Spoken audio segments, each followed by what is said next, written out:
শহীদ আব্দুল কাদের মোল্লা ভাইয়ের একটা কথা না বললে হক আদায় হবে না। উনি শাহাদাতের তামান্না রাখতেন কেন জানেন? উনি ছাত্র জীবনে ইসলামী আন্দোলন করতে পারেন নাই। তারুণ্য, শৈশব, কৈশোরকে উনি ইসলামে কাজে লাগাইতে পারেন নাই। অ্যারেস্টের কিছুদিন আগে এরকম টেবিলে, ওনার টেবিলে মগবাজার অফিসে উনি বসা, আমি এ পাশে বসা। আমি তখন ছাত্র শিবিরের, আপনাদের প্রিয় শিবিরের কেন্দ্রের কর্মী হিসাবে কাজ করি। 2007 সালে দেখা করতে গিয়েছে আমিরে জামাতের সাথে। ওনার একটা অ্যাপয়েন্টমেন্ট চলতেছে, মাঝখানে মোল্লা ভাইয়ের সাথে কথা, কনফারেন্স রুমে উনি তাফিম পড়ছেন। গ্রেপ্তারের আগ মুহূর্তে সবাই জানে যে ওনারা গ্রেপ্তার হয়ে যাবেন। আমি বললাম, মোল্লা ভাই এখানে আছেন, একটু বাসা বা একটু লুকিয়ে বা একটু হাইট থাকা যায় না? বলছে, মাসুদ কেন্দ্র অফিসটাই ভালো লাগে, অন্য কোথাও থাকলে অস্থির লাগে। আর আমি তো আমার জীবনে, ছাত্র জীবনে ইসলামী আন্দোলন করার সুযোগ পাইনি। আল্লাহ তাআলা তো জীবনের হিসাব নেবেন, তার চেয়ে বেশি হিসাব নেবেন যৌবনের, আলাদা করে হিসাব নেবেন। ভাই পুরো জীবনের হিসাব নেবেন, এর মধ্যে যৌবন আছে না নাই? আলাদা করে আবার যখন বলা হয় তোমার যৌবনেরও হিসাব নেওয়া হবে, তার মানে বোঝা যায় এটার আলাদা মর্যাদা আছে। আমি বললাম যে আপনি পারেন না, আলহামদুলিল্লাহ এখন তো আপনি ইসলামী আন্দোলনের সহকারী সেক্রেটারি জেনারেল, আল্লাহ তাআলা আপনাকে অনেক ভালো জায়গায় নিয়ে আসছেন, অনেক বড় খেদমতে আপনি আছেন। বলছে, মাসুদ এটার কাফফারা না, এটার একমাত্র কাফফারা হলো শাহাদাত। আমার যৌবনের এই ইসলামী আন্দোলন করতে না পারা, আমার যৌবনকে আল্লাহর পথে খরচ করতে না পারার একমাত্র কাফফারা হলো শাহাদাত। আমি আল্লাহর কাছে বলেছি, আল্লাহ আমার তারুণ্য, আমার যৌবন, আমার কৈশোর, আমার শৈশবে আমি যে ইসলামী আন্দোলন করতে পারি নাই, এর কাফফারা হিসেবে আমি আমাকে শহীদ হিসেবে আপনার কাছে পেশ করতে চাই। এটা বলে উনি আমার সামনে বসা, আমি বসেই আছি, আমি খেয়াল করি না। উনি উঠে, আমি ভাবছি যে উনি তাফিমটা রাখবেন অথবা অন্য কোনো তাফিম নেবেন বা কোনো বই নেবেন। উঠে এসে আমাকে বলে দাঁড়াও, দাঁড়াইলাম, আমাকে আলিঙ্গন করলো, জোরে চেপে ধরলো, কপালে চুমো খেলো, বললো তোমাদের সৌভাগ্য, তোমাদের যৌবনকালটা, শৈশবটা, তারুণ্যটা তোমরা আল্লাহর দিনের পথে খরচ করতে পারছো, এই জন্য তোমাকে আমি আলাদা করে একটু স্নেহ করে দিলাম, তুমি আমার চেয়ে সম্মানিত। সুবহানাল্লাহ, সম্মানসূচক চুম্বনটা তোমার কপালে দিলাম। আল্লাহ তাআলা ওনাদেরকে সম্মানিত করুন। ভাইয়েরা, এটা বলেছি কেন? আপনি আজকে জামাত ইসলামী করেন না, রোকন হয়েছেন, হন নাই, নাথিং, এটা আমার কাছে গুরুত্বপূর্ণ না। গুরুত্বপূর্ণ হচ্ছে আপনি ছাত্র ইসলামী আন্দোলনে আল্লাহ তাআলা আপনাকে মেহেরবানি করে কবুল করেছেন, আলহামদুলিল্লাহ। যে যৌবন, যে তারুণ্যের আলাদা করে হিসাব আল্লাহর কাছে আপনাকে দিতে হবে। আল্লাহ আপনাকে কতটা মর্যাদা দিয়েছে, আপনার কোনো বিকল্প নাই, আপনার কোনো বিকল্প নাই। আপনাকে পৃথিবীতে একমাত্র করে পাঠানো হয়েছে, কোটির মধ্য থেকে বাছাই করে প্রতিযোগিতায় টেকা লোক আপনি। আমাদের বাবা মার পবিত্র মিলনে কোটির অধিক শুক্রকীট এক জায়গায় হিট করেছে, একটা টিকেছে, বাকিগুলো সব কি হয়েছে? আপনি তো প্রতিযোগিতায় ওখানে ফার্স্ট, নাম্বার 1 আপনি।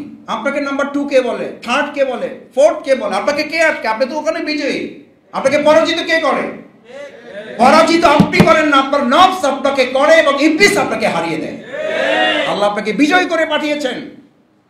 আমাকে অনেকে বলে, ভাই একটু দুর্বল অবস্থায় আছে, ওদের না একটু ঝামেলা আছে। আমি বললাম, ঝামেলা তো মোকাবেলা করেই আসছেন, ওখানে ফেস করে আসছেন, ওখানেই তো আপনি নাম্বার 1 পাইওনিয়ার। আপনি অগ্রপথী, আপনি লিডার, আপনি নেতা বলে আপনি 1 নম্বরে আসছেন, বাকি সব পিছনে পড়ে শেষ হয়ে গেছে। আপনাকে হারায় কে? আপনি কেন পরিস্থিতির কথা বলেন? ভাইয়েরা, আমি ডাইরেক্ট চলে গেছি আলোচনা এই জন্য যে সময় একটু কম, তো জুমাবারে আমাদের বক্তৃতা প্রতিযোগিতা চলে আর কি। সকাল থেকে শুরু করতে হয়, সন্ধ্যা রাত পর্যন্ত চলতে থাকে। সরি, এটা বলার জন্য এটা বলি নাই। বলছি আপনারা হয়তো ভাবতেছেন যে ভাই এসেই শুরু করে দিল এই জন্য যে সময়ের একটু স্বল্পতা আছে। একেবারে আপনাদের দোয়া নেওয়া, সালাম দেওয়ার জন্য আসা, আর ফাঁকে একটু কথা বলা। আপনাকে তো লিডার করেই পাঠানো হয়েছে, আপনি তো নেতা। আমান জাআলাকা ইজামা, এত সুন্দর কাঠামো আপনাকে দিয়েছেন আল্লাহ তাআলা, এত সুন্দর কাঠামো যার বিকল্প নাই, অল্টারনেটিভ নাই।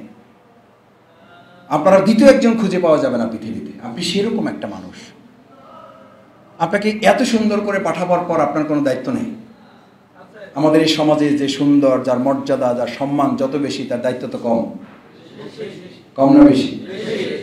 আল্লাহ তাআলা যদি আপনাকে মানুষই করেছেন, যদি আপনাকে কোনো হিন্দু, বৌদ্ধ, খ্রিস্টান, নাসারা, ইহুদিদের পরিবারে জন্ম নেওয়া হতো, তাহলে আপনাকে লড়াই করতে হতো না? এই লড়াই থেকে আপনাকে আল্লাহ হেফাজত করেছেন, আলহামদুলিল্লাহ। এই শুকরিয়া কবে আদায় করবেন? নবমুসলিম প্রত্যেকের সাথে কথা বলে দেখবেন, কনভার্ট রিভার্ট যারা হয়েছেন তাদের সাথে আলাপ করে দেখবেন, প্রত্যেকে বলে কয় ভাই সব ছেড়ে দিয়ে চলে আসছে, কিছু নেই এখন, বলে না? বলে না? আর আপনার কিছু আছে না? নাই, সব আছে। আপনি সেই মানুষ, সুতরাং আপনাকে লড়াই করতে হয়নি। আল্লাহ তাআলা আপনাকে ইসলামের নিয়ামতে পরিপূর্ণ করেছেন, সুবহানাল্লাহ। ছাত্র শিবির কেন করা হয়েছে? কেন ছাত্র শিবির, কেন ছাত্র সংঘ? আমাদের মুরব্বীদের মধ্যে দু একজন এরকম থাকতে পারেন যারা ছাত্র সংঘ করেছেন, আমাদের সুযোগ হয়নি। কেন ছাত্র সংঘ, কেন শিবির প্রতিষ্ঠিত করেছিল জামাত? প্রতিষ্ঠার উদ্দেশ্য কী ছিল? উদ্দেশ্য এটা ছিল না যে এখান থেকে আমাদের কিছু কর্মী তৈরি হবে, উদ্দেশ্য ছিল এখান থেকে জামাত ইসলামের নেতৃত্ব সাপ্লাই হবে। কি সাপ্লাই? কি সাপ্লাই? কি সাপ্লাই? আপনাদের শিবিরের কর্মপদ্ধতিতে একটা শব্দ লেখা ছিল, এই অসুস্থ সমাজকে সুস্থ করার জন্য শিবিরের প্রত্যেক কর্মী অভিজ্ঞ চিকিৎসকের ভূমিকা পালন। কি চিকিৎসকের? কি চিকিৎসক? অভিজ্ঞ চিকিৎসক। অভিজ্ঞ চিকিৎসক মানে কি আপনি মেডিকেল অফিসার? স্পেশালিস্ট। কোনো একটা বিশেষ বিষয়ের উপরে সে স্পেশালিস্ট হবে। আপনাদের প্রত্যেকের পরিচয় ছাত্র শিবির জাতির কাছে সেভাবে প্লেস করেছে, আপনারা নিজেদেরকে সেভাবে উপস্থাপন করেছেন যে অসুস্থ সমাজকে সুস্থ করার জন্য আমরা মেডিকেল অফিসার না, আমরা স্পেশালিস্ট ডক্টর হিসাবে এই সমাজে ভূমিকা পালন করব। আমরা সেই ডক্টর দিনে বসেছি, আমরা মেডিকেল অফিসার দিনে বসি নাই। আমরা বসছি কাদের নিয়ে? আচ্ছা, আপনি কোনো হসপিটালে গিয়ে যদি দেখেন স্পেশালিস্টদের, স্পেশালিস্ট ডক্টর যারা, তাদের চিকিৎসা চলতেছে, রোগীরা যদি এটা দেখে রোগীদের অবস্থা কী হবে? রোগীরা যদি দেখে যে হাসপাতাল ব্যবস্থাপনার সাথে সম্পৃক্ত লোকেরা বিশেষজ্ঞ ডাক্তারদের চিকিৎসা চালাইতেছে, ওই হসপিটালে রোগীদের কী অবস্থা হবে? থাকবে না পালাবে? থাকবে না পালাবে? আমাদের দেশে সাধারণ রোগীদের তো এখন পালানো উচিত এই দৃশ্য দেখলে। এটা আবার ভিডিও হচ্ছে, কি সাহস আপনাদের! আমাকে নিয়ে আসতে আসতে একজন বলতেছিল যে ভাই আপনি আমাদের অতিথি হিসাবে বক্তৃতা করবেন। আমি বললাম তো অতিথি না, আমি তখন আসামি হিসাবে যাচ্ছি। নিশ্চয়ই আমার সময় আমরা একসাথে সাথী ছিলাম এরকম আছেন, আমরা একসাথে সদস্য ছিলাম এরকম আছেন। তার মানে তো আমাকে ধরা হবে যে মাসুদ ভাই কী সাথী বানাইছেন, কী অভিজ্ঞ চিকিৎসক বানাইছেন যে তাদের এখন চিকিৎসা লাগতেছে। অতিথি না আসামি? দেখছেন, আপনারা দাওয়াত দিয়ে আমার আসামি বানাইলেন, তাও আবার আপনারাই বলতেছেন। আমাকে এই আসামির কাঠগড়া থেকে আপনারা কি একটু মাফ করতে পারেন? পারেন? পারেন?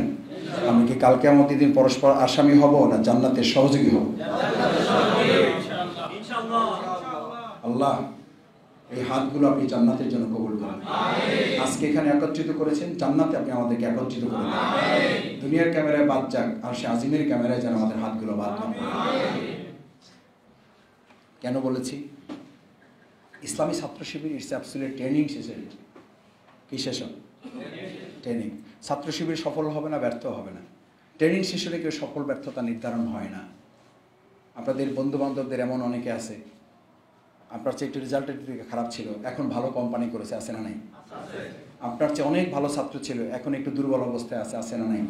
ডিপেন্ড করে ট্রেনিং সেশনের উপরে না, প্র্যাকটিক্যাল সেশনের উপরে। বাস্তবে সে কী করতেছে। আপনি 15 বছর, 20 বছর, 25 বছর ট্রেনিং সেশন শেষ করেছেন শিবিরে, এখন কোন সেশনে আছেন? কোন সেশনে? ইসলাম ট্রেনিং সেশনকে গুরুত্ব দেয় বেশি না প্র্যাকটিক্যাল সেশনকে? বহু সাহাবা আজমাইন কারণ ট্রেনিংয়ের কোনো সুযোগই পায় নাই। ট্রেনিংয়ের কোনো, ইসলাম গ্রহণ করেছে, এখনই যুদ্ধ গিয়েছে, নামাজ একক তো পড়তে পারে না, একক তো সালাত আদায় করতে পারে না, শহীদ হয়েছে, জান্নাত না জাহান্নাম? কি সেশনের উপরে? কোন সেশনের উপরে? প্র্যাকটিক্যাল সেশনের উপরে। বহু ট্রেনিং এর পর ট্রেনিং করেছে, শুধু যুদ্ধের সময় প্র্যাকটিক্যাল সেশনের সময় এটা বলে নাই যে আমি যাব না, শুধু বলেছে উই আর কামিং, আমরা আসিতেছি, ওয়েট। মোহাম্মদ সাল্লাল্লাহু আলাইহি ওয়াসাল্লামকে শুধু এই ভাষাটা ব্যবহার করা হয়েছে, উই আর কামিং। আপনি যান মোহাম্মদ, আরে আমাদের বোঝেন না, আমরা পলিটেকনিকের লোক, বুঝছুস আল্লাহ একটু সাধারণের চেয়ে আল্লাহ কি দিয়েছে একটু বেশি দিয়েছে, আমাদের একটু অন্যরকম ব্যাপার স্যাপার আছে, বুঝবেন না এটা, আপনারা চালাইতে থাকেন, আমি আসতেছি। এই চালাইতে থাকেন, আসতেছির উপরে আয়াত নাজিল হলো, ওয়ামিনহুম মান ইয়াকুলু জাল্লি ওয়ালা তাফতিননি আলা ফিল ফিতনাতি সাকাতু ওয়া ইন্না জাহান্নামা লামুহীতাতুম বিল কাফিরিন। কি ভেবেছেন শফিকুল ইসলাম মাসুদ এসে মিষ্টি মিষ্টি কথা বলবে আপনাদেরকে, আপনারা আনন্দিত হবেন, অথবা শক্ত শক্ত কথা বলবেন, আর মাসুদকে দাওয়াত দেবেন না? শফিকুল ইসলাম মাসুদরা আমাদের আপনাদের দাওয়াতের কাঙাল, আপনি শফিকুল ইসলাম মাসুদের কাঙাল? নাথিং। সত্য কথাটা যে বলতে পারে না ও বোবা শয়তান। আমরা বোবা শয়তান হতে এসছি। আমাকে মসজিদে বিভিন্ন সময় মাসুদ আইসেন, যাওয়ার পরে সভাপতির সাথে পরিচয় করাই দেয়, সভাপতি। আমি বললাম জি মুসল্লি সাহেব দোয়া করেন। তো হেতে পরিচয় করেছে সভাপতি, আমি বলছি কি, হেতে তখনই একটু ঘাবড়াই গেছে, হেতে তো সভাপতি বলবে। এরপরে আলোচনা শুরু করি, ইমাম সাহেব পাঞ্জাবি টানে, নেহার চাকরি থাকতেও পারে নাও থাকতে পারে। আমি ওই অবস্থায় আমি বলি যে দেখেন, আপনি নিম্ন চাপ আছে আর আমার ঊর্ধ্ব চাপ আছে, আপনি নিচে চাপতেছেন আর উপর থেকে একজনের চাপ আমার উপরে আছে। আপনার কথা শুনলে আপনার চাকরি থাকবে না, আমি যদি আমার কথা বলি আর আমি উপরের চাপের কথা না শুনলে আমার ইমান থাকবে না, চাকরি বড় না ইমান বড়। এই কথা যখন বলছি তখন মুসল্লিরা কয় যে মাসুদ আপনি বলতে থাকেন, আল্লাহ বর্ষ। কারণ তাদের কাছে তখন মনে হয়েছে যে চাকরির চেয়ে ইমান। এবং এই কথাও বলেছি যে ইমাম এবং সভাপতির দিকে তাকাতাকি করে যে মসজিদে সালাত হয় ওইখানকে সালাত কবুল হবে না, কারণ ওখানকার মসজিদ আল্লাহ চালায় না, কে চালায়? সভাপতি যে মসজিদ চালায় ওই মসজিদে সালাত হবে না। সুতরাং শফিকুল ইসলাম মাসুদের কোনো গুরুত্ব নেই। গুরুত্ব হচ্ছে যা বলা হচ্ছে সেটা আপনি কোরআন এবং সুন্নাহর ভিত্তিতে আপনার জন্য গুরুত্বপূর্ণ কি, কোথায় পেয়েছি আমি, কেন আমি নিস্তব্ধ নিথর, কেন আমি থেমে গেলাম, কেন আমাকে কে থামিয়ে দিয়েছে? এই কোশ্চেন তো আপনাকে করা হয়েছে। মা গররাকা বিরব্বিকাল কারীম, কে আল্লাহর দেওয়া দায়িত্ব থেকে তোমাকে থামিয়ে দিল? ওয়ামিনহুম মান ইয়াকুলু জাল্লি, তারা শুধু এতটুকু কথা বললো, আমাদেরকে একটু অনুমতি দেন যে আমরা একটু পরে আসতেছি।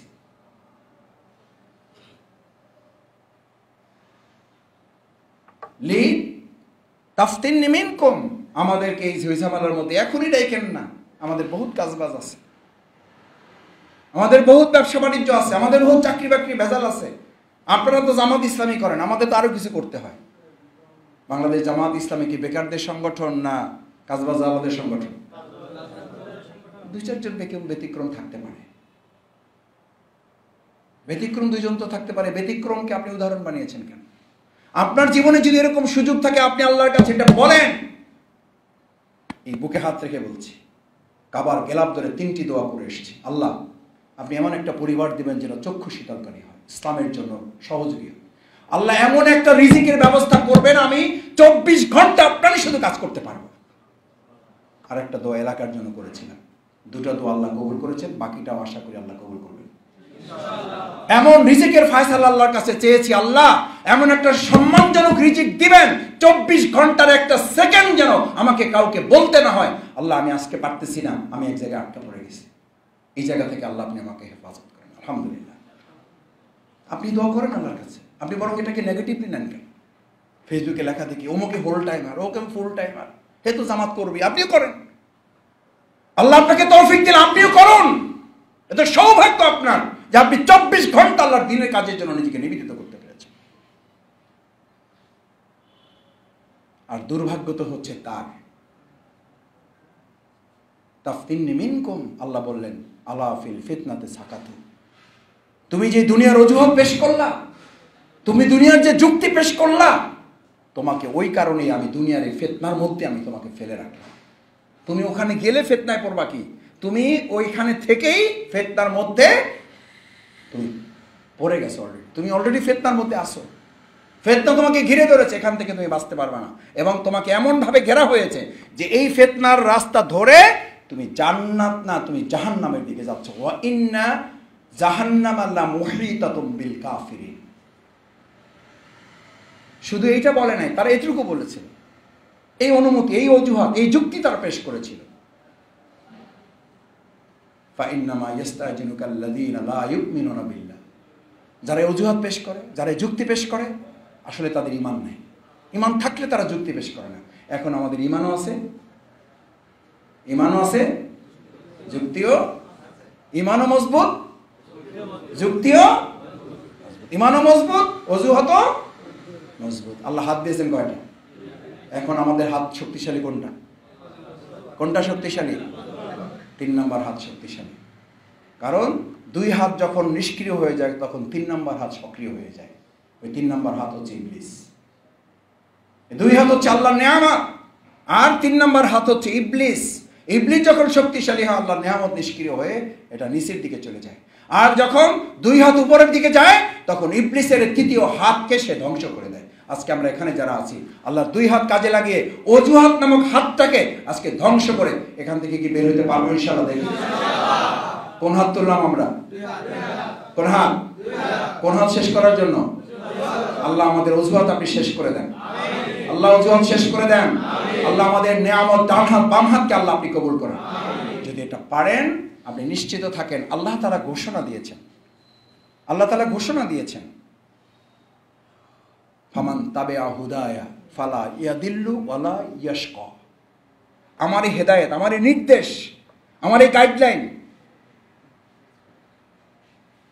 আমার এই নির্দেশনাটা যে ফলো করবে ফালা ইয়াদিল্লু, তারা পথভ্রান্ত হবে না, ওয়ালা ইয়াশকা, তাদের জীবনে কোনো দুর্ভোগ থাকবে না। সুবহানাল্লাহ।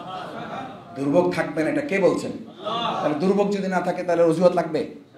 লাগবে না। আল্লাহ ঘোষণা দিয়েছেন, কিন্তু অনুসরণটা করতে হবে, আল্লাহর নির্দেশ মানতে হবে। ভাইয়েরা, শেষ কথা হচ্ছে আমরা যে ছাত্র আন্দোলন, শিবির, ইসলামী আন্দোলনে সম্পৃক্ত ছিলাম, এই সম্পৃক্ততার মূল প্রতিপাদ্য কি ছিল? মূল প্রতিপাদ্য ছিল আমি পরিবর্তন হব, জমিন পরিবর্তন করব। আমি জান্নাত উপযোগী হিসেবে নিজেকে গড়ে তুলব। আমি নফসের পরিবর্তন করব, নফসে আম্মারা থেকে লাওয়ামা, লাওয়ামা থেকে নফসে মুতমাইন। আমার শপথ তো আছে। অনেকে বলে মাসুদ ভাই এমনি সবই ঠিকঠাক করি, শুধু বায়াতটাই নেওয়া হয় নাই। সবে ঠিকঠাক করেন, শুধু অ্যাপয়েন্টমেন্ট লেটারটাই পান নাই। চাকরি আছে না নাই? না, কি আছে? আছে, সব আছে, শুধু অ্যাপয়েন্টমেন্ট লেটারটাই নাই। ওই যে গাড়ির উদাহরণের মতো, ওই যে গাড়ি সব ঠিকঠাক আছে, শুধু মাঝে মধ্যে ব্রেকটা ফেল করে। কয় টাকা কিনবেন? কয় টাকা কিনবেন? কিছু টাকা আপনার পকেটে ধরাই দিলেও তো আপনি বলবেন যে ভাই মা পোষাই 10। এটা তো গাড়ি না, এটা হলো বোমা। এটা কি? এটা বোমা, আমার জীবন ধ্বংস করার জন্য যথেষ্ট। আপনার বায়াত তো আপনার জন্য ওরকম গাড়ির চাকা, স্টিয়ারিং, কোথায় থামতে হবে এই বায়াত আপনাকে ঠিক করে দেয়, কোথায় চলতে হবে বায়াত আপনাকে ঠিক করে দেয়। বায়াত তো আছে আপনার ভাই। আমার কথায় কষ্ট নিয়ে না, মুরব্বীরা আছেন, কথা একটু জোরে বলে ফেলি। অনেকে আমাকে বলে যে মাসুদ ভাই বক্তৃতা কি ঠিক থাকবে, শেখ হাসিনা তো আর নাই। আমি বললাম আমার পুঁজি তো শেখ হাসিনা না, আমার পুঁজি হলো কোরআন হাদিস। মানে মনে করছিল শেখ হাসিনাও নাই, বক্তৃতাও শেষ। আমাকে অনেক পরামর্শ দেয় যে মাসুদ ভাই কথা একটু আসতে বললে হয় না। আমি বললাম রসুল সাল্লাল্লাহু আলাইহি ওয়াসাল্লাম খুতবা অধ্যায় আমি পড়েছি, খুতবা অধ্যায় আমি পড়েছি।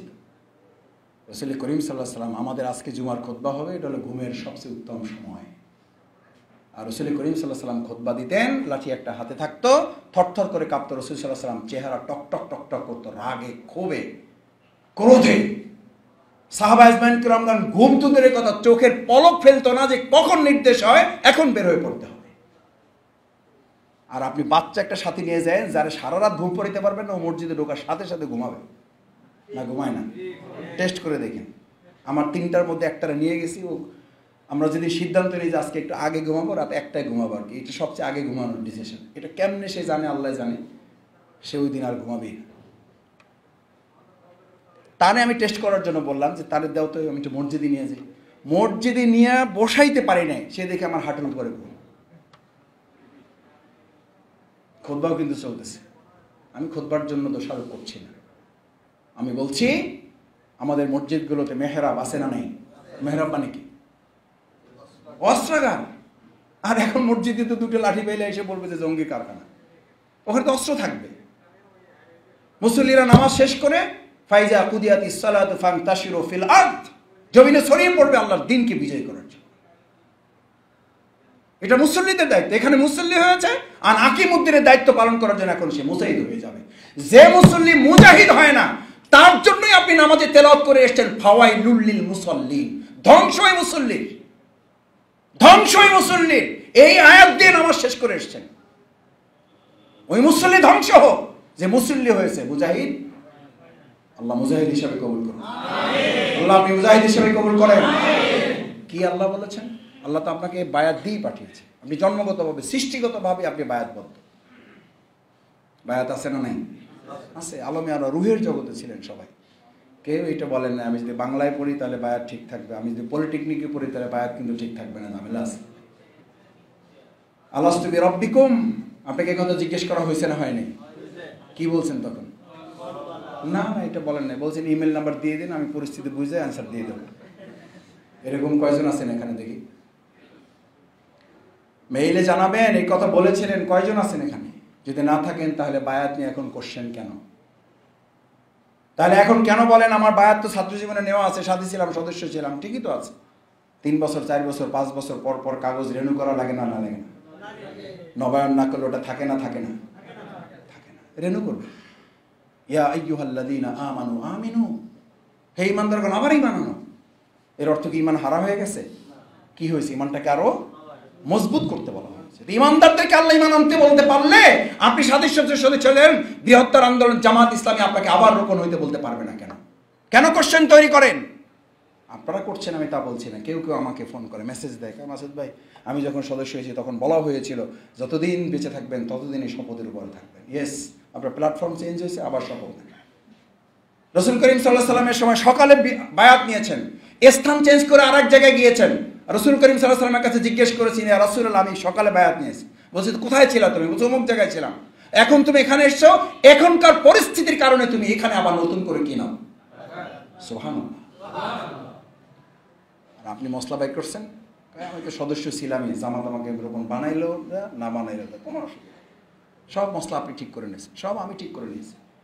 আপনার আমার সুবিধা মতো চলার নাম ইসলাম নয়, এটার নাম ইবলিসপনা। ভালো করে বুঝেন, কষ্ট নিয়েন না। ইবলিস কি ধর্ষণ করেছিল? ইবলিস কি মদ খাইছিল? ইবলিস কি হত্যা করেছিল? কি করছিল? শুধু কি বলছে?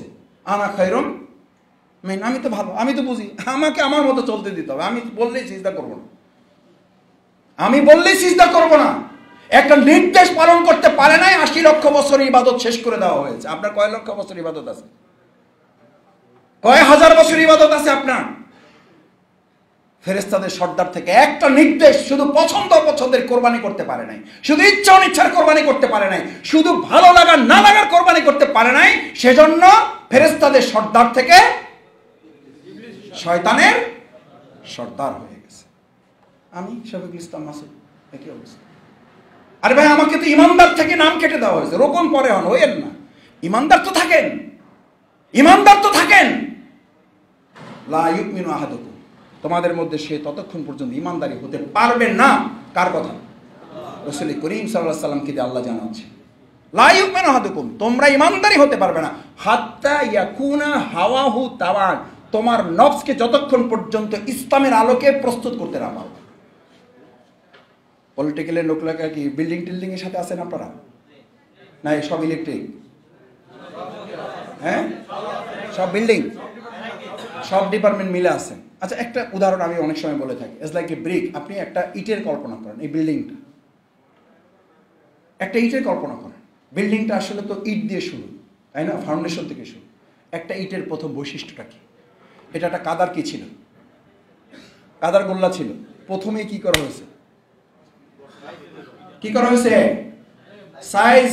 নাম বলেন, কি করা হয়েছে? এখন হেতে যদি বলেন আমি গোল্লাই থাকবো, আমার সাইজ করবে না, খবরদার, আমি সাইজ হব না। সাইজ না হলে ওটার দিয়ে বিল্ডিং হবে? ইটিতে হবে না, ওর আগে সাইজ করতে হবে। তো সাইজ না করলে যদি বিল্ডিং না হয়, আপনি সাইজ না হলে ইসলামী বিপ্লবের এই ভিত্তি কিভাবে তৈরি হবে? আপনি এইটা বুঝেন না কেন? আপনি ইটের আরো চরিত্র এটা কেন বুঝলেন না? ওরা সাইজ করার পরে ইট বানানো হয় নাই, ওরা রোদে শুকানো হয়েছে। রোদে দেওয়ার সময় জিজ্ঞেস করতে, ভাই আসসালামু আলাইকুম, কেমন আছেন? সাইজ করছেন? কিছু কই নাই, রোদে দেবেন না, ফাইজলামের একটা সীমা আছে। আর জিজ্ঞাসেন আমার, জিজ্ঞাই লইবেন, কথাবার্তা বইলে তারপরে কাজ করবেন। পৃথিবীর আপনাদের মতো ইঞ্জিনিয়াররা যদি ইটের সাথে আলাপ আলোচনার ভিত্তিতে সেমিনার করে, সিম্পোজিয়াম করে, টক শো করে যদি বিল্ডিং বানানো লাগতো তাহলে বিল্ডিং হইতো না শুধু লক্ষ লক্ষ ইটই থাকতো? লক্ষ লক্ষ এরকম বিচ্ছিন্ন লক্ষ লক্ষ ইট দেখিয়ে কে কবে আপনারা বলেছেন? বিবেকের কাছে কোশ্চেন রেখে গেলাম, 1 লক্ষ ইট এক জায়গায় পড়ে আছে, শুধু ইঞ্জিনিয়ারের প্ল্যানটা ইট মানতে পারে নাই যে তোমাকে এবার ছাদে দেবো, তোমাকে এবার ফাউন্ডেশনে দেবো, তোমাকে এবার চারতলায় দেবো, তোমাকে এবার ওয়ালের সাথে দেবো, সেট হইতে হবে। ভাই কোনো কথা চলবে না। এটার কারণেই তো সে ইট, কোনো কথা নাই। তাকে দিয়ে বিল্ডিং বানান। আপনার এত কথা থাকার পরে আপনি ইসলামী আন্দোলনের বিপ্লবের বিল্ডিং আপনি কিভাবে তৈরি করবেন? আপনি তো প্রায় বলেন, আমি তো প্রায় বলি, আমাকে একটা কাজ দিলেন, আমাকে কিছু জিজ্ঞেস করলেন না, বলে দিলেন, এটা কোনো কথা হইল? আমার মতের মূল্য নাই। আপনার মতের মূল্য আছে, তাহলে ইটের মতের মূল্য আপনি নিলেন না কেন? বলেন কেন নিলেন না? সেই ইটটাকে তো রোদে দেওয়ার পরে 2-4টা ফাটা ফোটা ওটার বাদ দিয়েছেন যে এটা টিকবে না, এটা শেষ, ওটার বাদ দিলেন আগুনের মধ্যে, আগুনে পড়লো। এই আগুনে পড়া ইটটাকে আবার মেশিনের মধ্যে দিয়ে খোয়া বানালেন। ইট তো জিজ্ঞেস করতেই পারে আপনাকে যে ভাই খোয়ায় যদি বানাবেন তাহলে ইট বানালেন কেন? করতে পারে না? পারে না? এই প্রশ্নের কি জবাব আছে আপনার কাছে? বলেন বলেন। যদি খোয়াই বানাবেন তাহলে ইট বানালেন কেন? মেশিনের মধ্যে দিয়ে আবার ঘুরে ঘুরা করলেন কেন? আমাদের একটা অস্তিত্ব আছে না? একটা চিন্তা দর্শন আছে না? ভাইয়েরা, আপনি আপনার পরিকল্পনার আলোকে পৃথিবীতে আসেন নাই, আপনার পরিকল্পনার আলোকে আপনারা কেউ যেতেও পারবেন না। মাঝখানে সময়টুকু আপনার পরিকল্পনার আলোকে পরিচালিত করে কেন আমরা শয়তানের রাস্তায় হাঁটছি? মাঝখানের জীবনটা কিভাবে চলবে এই পরিকল্পনা আল্লাহ দিয়েছেন না দেন নেই? ওইটুকু মানেন, মর্যাদা পাবেন, সম্মান পাবেন, বরকত পাবেন, রিজিক পাবেন, হালাল উপার্জনে সমৃদ্ধি, প্রশান্তি পাবেন। আর না হলে সবই পাবেন, শুধু প্রশান্তি পাবেন না। আসুন, আমরা যে বায়াত নিয়েছিলাম, আমরা যে ইসলামী ছাত্র আন্দোলনে সম্পৃক্ত হয়েছিলাম, আল্লাহ সুবহানাহু ওয়া তাআলা মেহেরবানি করে আমাদেরকে যেন ইসলামী আন্দোলনের বৃহত্তর এই অঙ্গনে, আজকে বাংলাদেশ জামাত ইসলামের প্রতি মানুষের আস্থা, বিশ্বাস, ভালোবাসার যে এক বিরাট পাহাড় আল্লাহ তৈরি করে দিয়েছেন, এটা আমাদের কোনো কৃতিত্ব না, এটা কার কৃতিত্ব? আল্লাহ। এবার এই জায়গায় আপনাকে ধারণ করতে না পারলে একটা সতর্কতা বলে শেষ করে যাই, ওয়াস্তাবদিল কওমান গায়রুকুম লা তাদুরু শাইআ। যে শেখ হাসিনা থেকে আপনি মুক্ত হয়েছেন, যদি এই হক আপনি আদায় করতে ব্যর্থ হন, এই নিয়ামত যদি যথাযথভাবে কাজে লাগাতে আপনি ব্যর্থ হন, আল্লাহ তাআলা বলছেন ওইরকম আরো লক্ষ ডজন শেখ হাসিনা আমার কাছে আছে না নাই? সাদাবাজ আগের থেকে এখন আছে না নাই? দখলদার আগের থেকে আছে না নাই? রেডি আছে, রেডি আছে। যদি পরিবর্তন না হন, আবার 2001 থেকে 6-এর কথা মনে করে, তখন শিবিরের কর্মী হিসেবে আপনাদের সাথে কাজ করি, বলতাম এইরকম সভ্যতারিতে বলতাম, ভাইয়েরা ক্যারিয়ারের দিকে নজর দিয়েছেন, ক্যারিয়ার করবেন, কাজে লাগাতে পারবেন না, লিখে রাখেন। ভাই ভাই ঘুরতে ঘুরতে জুতা শেষ করে ফেলছে, এসে বলছে মাসুদ ভাই একটু ফোন করে দেন না। ফোন করে তো লোক নেই, ফোন করবেন কাকে? বলেছিলাম না এই ক্যারিয়ার করবেন আর সমাজ রাষ্ট্রের দিকে খেয়াল করবেন না, আপনার এই ক্যারিয়ারের কোনো মূল্য আল্লাহ রাখবেন না। এই 15 বছর আপনাকে আল্লাহ তা দেখিয়েছে। এখন এসে বলে মাসুদ ভাই অমুক বিসিএসে টিকছিলাম, আমার বাদ দিয়ে দিয়েছে, কিছু একটা করেন। আমি বললাম বাদ তো আমি দেই নেই, প্রশাসনে দেয় নেই, এটা আল্লাহ তাআলার ফয়সালা আমাদের। আমি বলছি না যে আপনি বিসিএস করবেন না, আমি বলছি না আপনি ক্যাডারে যাবেন না, যাবেন, কিন্তু নিয়ামতের হক আদায় ব্যর্থ হলে জাহান্নামের আগুনের কথা বলে আপনাকে সতর্ক করে নাই, দুনিয়ার শাস্তির কথা আল্লাহ বলেছেন, ওয়াস্তাবদিল কওমান গায়রুকুম, আবার এমন শেখ হাসিনা তোমাদের উপরে চাপাই দেব, আমার কোনো ক্ষতি তোমরা করতে পারবে না। আমরা কি সতর্ক হতে পারবো ইনশাআল্লাহ? এই নিয়ামত কি কাজে লাগাতে পারবো ইনশাআল্লাহ? বায়াতকে নিতে পারবো ইনশাআল্লাহ? লাওয়ামা এবং আম্মারা থেকে বেঁচে আমরা কি মুতমাইন্না যাব ইনশাআল্লাহ? সুবহানাকাল্লাহুম্মা বিহামদিকা আশহাদু আল্লা ইলাহা ইল্লা আনতা আস্তাগফিরুকা ওয়া আতুবু ইলাইক। আসসালামু আলাইকুম ওয়া রাহমাতুল্লাহি ওয়া বারাকাতুহু। আপনাদের অনেক ধন্যবাদ, আপনারা আমাকে আপনাদের এখানে এত সময় দিয়েছেন এবং আমাকে আমন্ত্রণ জানিয়ে আমার মতো ছোট মানুষকে আপনারা সম্মানিত করেছেন। আল্লাহ তাআলা আপনাদেরকে সম্মানিত করুন।